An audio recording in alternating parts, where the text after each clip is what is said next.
प्यारे बच्चों, बालाजी हिंदी की पाठशाला में आपका स्वागत है। आज की वीडियो में हम कक्षा 12वीं में एक कविता है कविता के बहाने, और इसकी हम व्याख्या करेंगे। तो जब भी हम किसी कविता की व्याख्या करते हैं, भावार्थ करते हैं, सरलार्थ करते हैं, तो उसका हम पहले संदर्भ बताते हैं। संदर्भ का मतलब क्या होता है? संदर्भ में 3 चीजें बताई जाती हैं कि पाठ्य पुस्तक का क्या नाम है, कवि का क्या नाम है, कविता का क्या नाम है। तो हमें पता होना चाहिए कि हमारी पाठ्य पुस्तक का नाम क्या है या कवि का नाम क्या है। जब तक हम संदर्भ अच्छे से नहीं देंगे तो हमें मार्क्स नहीं मिलेंगे। संदर्भ के भी नंबर होते हैं, प्रसंग का भी एक नंबर होता है, व्याख्या का भी होता है, काव्य सौंदर्य का भी होता है। काव्य सौंदर्य मैंने पीछे एक वीडियो में आपको बहुत ही अच्छे से समझा दिया था कि काव्य सौंदर्य में हम क्या क्या चीजें बताते हैं। तो देखिए, ये आपकी कविता है, ये इसका पहला ही पद है। मान लो कविता एक, जिसमें कवि ने कविता की तुलना चिड़िया से की है, वो वाला पद है ये आपका। तो इसके संदर्भ में हम क्या लिखेंगे कि प्रस्तुत पंक्तियां या पद्यांश, पद का ही अंश है ना ये तो प्रस्तुत पद्यांश हमारी हिंदी की पाठ्य पुस्तक का क्या नाम है?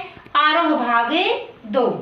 प्रस्तुत पद्यांश हमारी हिंदी की पाठ्य पुस्तक आरोह भाग 2 में संकलित कवि कुंवर नारायण जी द्वारा रचित कविता, कोमा में ले लेते हैं कविता को भी, पाठ्य पुस्तक को भी हम कोमा में ले लेते हैं, कविता के बहाने से लिया गया है। ठीक है, 3 चीजें बता दी हमने संदर्भ में। फिर होता प्रसंग। मैंने पहले भी बताया था कि कभी बच्चे है ना केवल प्रसंग ही लिख देते हैं, उसी में कविता कवि सबका नाम बता के और इस पद में क्या बताया वो भी बता देते हैं। लेकिन उससे अच्छा तरीका ये वाला है कि हम संदर्भ भी लिखें, प्रसंग भी लिखें। इससे ज्यादा नंबर आते हैं। जिन बच्चों को टॉप करना होता है, ज्यादा मार्क्स लेने होते हैं, वो सब यही करते हैं। तो प्रसंग में हम क्या लिखेंगे? इस कविता से संबंधित या इस पद से संबंधित जो बात है ना वो हम बता देंगे। प्रसंग में हम बताएंगे कि इस कविता में कवि ने कविता की तुलना चिड़िया से की है और कविता की उड़ान को चिड़िया की उड़ान से ज्यादा अच्छा बताया है। कैसे?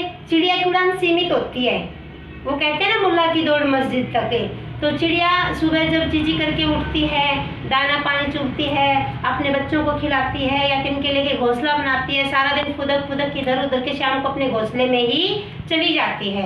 लेकिन जो कविता होती है उसका बहाव बहुत ही गहन होता है। कोई भी व्यक्ति उसको पढ़ता है, किसी भी अपने तरीके से उसको ढाल लेता है और वो जन्म जन्मांतर चलती रहती है। ऐसी ऐसी कविताएं जैसे सूरदास की कविताएं हैं, मान लो तुलसीदास जी की कविताएं हैं, वो अब इस दुनिया में नहीं रहे, लेकिन हम जब उनको पढ़ते हैं ना तो बिंब योजना भी स्टिक हो जाती है, हमारी आंखों के सामने यूं का यूं दृश्य आ जाता है। तो कविता की उड़ान को चिड़िया की उड़ान से ज्यादा अच्छा बताया है। तो प्रसंग में हम एक ही लाइन बताएंगे कि इस पद्यांश में कवि ने कविता की उड़ान को चिड़िया की उड़ान से तेज बताया है। बस छोटा सा लिखना होता है प्रसंग, एक लाइन का जो पद में होता है उसी को बताना होता है। ठीक है, वो तो मैंने आपको समझाने के लिए बता दिया था कि भाई क्या बात बताई है इस पद में। फिर हम इसकी व्याख्या करेंगे। व्याख्या का मतलब होता है सरलार्थ, भावार्थ है कि पद में कवि ने क्या बताया है। खड़ी बोली है, आसान है, थोड़ा सा इधर उधर से तोड़ मरोड़ के इसको वैसे ही समझा देना होता है। तो मैं आपको व्याख्या भी करवा दूंगी। और 1 नंबर का होता है काव्य सौंदर्य। काव्य सौंदर्य में हम क्या बताते हैं? वही कविता से संबंधित एक बात बता देते हैं कि कवि ने किसकी तुलना किस चीज से की, ये बता देंगे। फिर इसमें छंद कौन सा है। ऐसी जो खड़ी बोली की जो कविताएं होती है उनमें मुक्तक छंद ही होता है। ठीक है, फिर हम इसमें कोई रस हो तो वो बता देंगे। जो रस आपको मैंने एक वीडियो डाल दी है जिसमें 11 रस का मैंने वर्णन किया, आप जाके बालाजी हिंदी की पाठशाला में रस का चैप्टर देख सकते हो। मैंने उसको बहुत ही अच्छे तरीके से करवाया है। अच्छा, फिर उसमें गुण बता देंगे, और वो बात मैंने आपको कई बार हर वीडियो में बता ही देती हूँ। गुण आप किसी भी कविता में प्रसाद गुण बता दिया करो। प्रसाद गुण सभी 11 के 11 रस के अंदर विद्यमान होता है, वो गलत नहीं होगा। ठीक है, कोई अलंकार बता दो जहाँ कहीं कह के आवर्ती हो, बैठी हो, किसी भी चीज की तो अनुप्रास तो मिल ही जाता है। किसी न किसी कविता में 2 वर्ण की बार बार आवर्ती हो ही जाती है। ठीक है, तो 4-5 बातें हो गई इसके बारे में। भाषा के बारे में बता दो कि भाषा सरल सहज और भावानुकूल है, प्रवाहमयी है, कुछ भी आप बता सकते हो। और बेटा जी एक बात ध्यान रखा करो, जब भी आप किसी कविता को पढ़ते हो ना तो फिर उसके 100 MCQ लिख लिया करो। MCQ क्या होते हैं? 1-1 नंबर के प्रश्न उत्तर जो होते हैं ना। इस कविता में कितने प्रश्न उत्तर बन जाएंगे? आप एक बार देखो कि कविता का नाम क्या है, कवि का नाम क्या है, कवि ने पहले पद में कविता की तुलना किससे की है, दूसरे पद में कवि ने फूल और कविता में से किसकी उड़ान को तेज बताया है, तीसरे पद में कवि ने बच्चे और कविता में से किसको महान बताया है।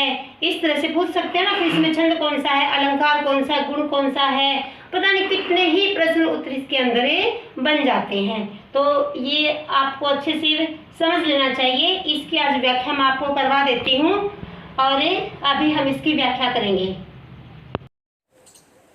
आइए अब हम इसकी व्याख्या करते हैं। तो पहली लाइन क्या है कि कविता एक उड़ान है चिड़िया के बहाने।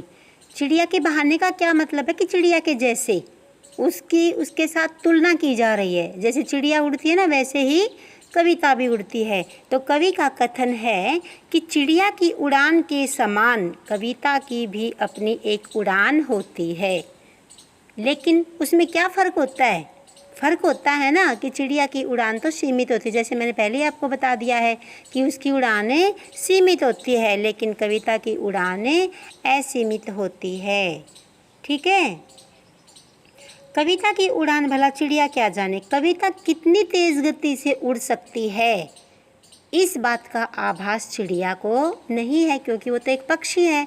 उसका तो काम ही क्या है, इधर उधर फुदकना, घूमना, उड़ना, दाना पानी चुगना, अपने बच्चों को खिलाना, शाम को घोंसले में सो जाना, सुबह उठ के फिर चहल पहल कर देना, बस उसकी ज़िंदगी यहीं तक सीमित है।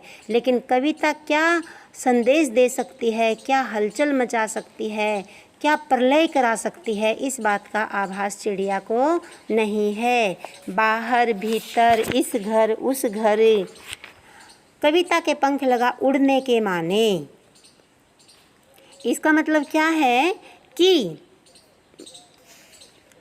आप ये बाहर जो भीतर यहाँ लिखा है, इसका मतलब है कि कविता अपने कल्पना रूपी पंख लगाकर यहाँ वहाँ सब जगह, चाहे वो बाह्य हो चाहे वो आंतरिक हो, कहीं भी हो, हर पूरे संसार में अपनी उड़ान भरती रहती है। ठीक है। और वो कविता अपने पंख लगा लेती है भाई। पंख का मतलब क्या है कि कई कविताएं इतनी मशहूर हो जाती हैं कि सभी उनको पढ़ना पसंद करते हैं। और कविता का कितना महत्व है, दुनिया उसे कितना पसंद करती है, ये बात चिड़िया नहीं समझ सकती। ठीक है। हाँ जी, इसे केवल कविता ही जानती है, इसे चिड़िया कभी नहीं जान सकती। अर्थात इस उड़ान से किस आनंद की अनुभूति होती है, इसे केवल कविता ही जानती है, चिड़िया नहीं जान सकती।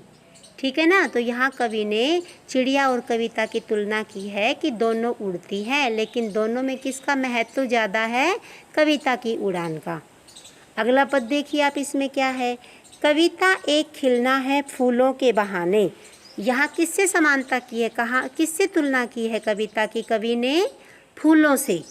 कवि कहता है कि जिस तरह फूल खिलते हैं ऐसे कविता भी खिलती है। कविता का खिलना भला फूल क्या जाने, लेकिन कविता किस कदर खिलती है, इस बात का आभास फूल को नहीं है।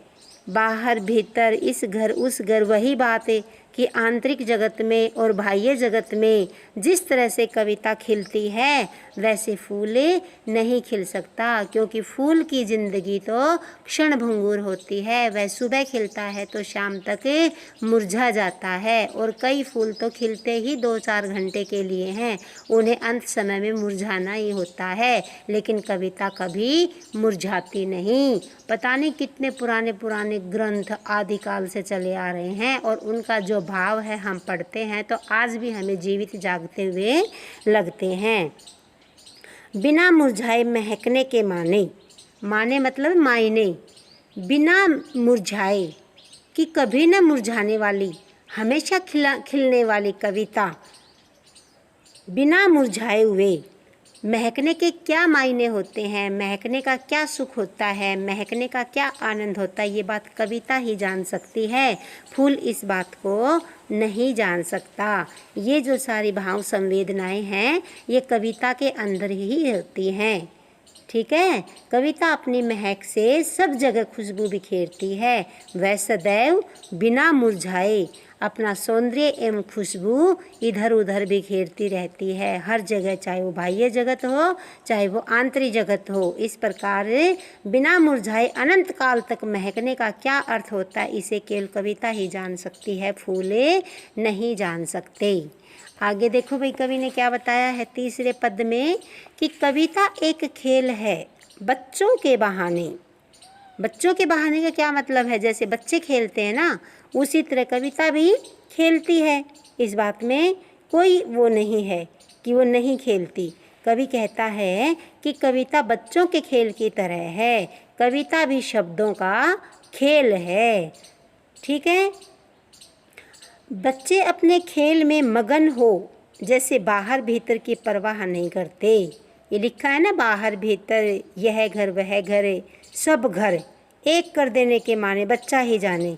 इस पद में कवि ने कविता की बजाय बच्चे को ज़्यादा महत्व दिया है। बेटा जी आप ध्यान से सुनना, कवि क्या कह रहे हैं कि वे इस घर में, उस घर में, हर घर में अपनी खेल का स्थान ढूंढ लेते हैं। कौन है? बच्चे। बच्चे अपनी मनमोहक क्रीड़ाओं एवं लीलाओं से सर्वत्र आनंद उत्पन्न कर देते हैं। कर देते हैं ना बच्चे? हाँ बिल्कुल कर देते हैं भाई। और वो इस घर को, उस घर को, सभी घरों को महका देते हैं बच्चे। अपनी क्रीड़ाओं से सब घर एक बना देने का क्या अर्थ होता है, इसे केवल बच्चा ही जान सकता है। क्यों? क्योंकि वह निर्दोष होता है, उसके मन में कोई पाप नहीं होता कि यह मेरा घर है, ये उसका घर है। वो पड़ोसी के घर पे जिससे हमारी ना बनती हो, उस घर में भी जाकर वो खेलने लग जाता है। कविता इसे कभी नहीं जान सकती।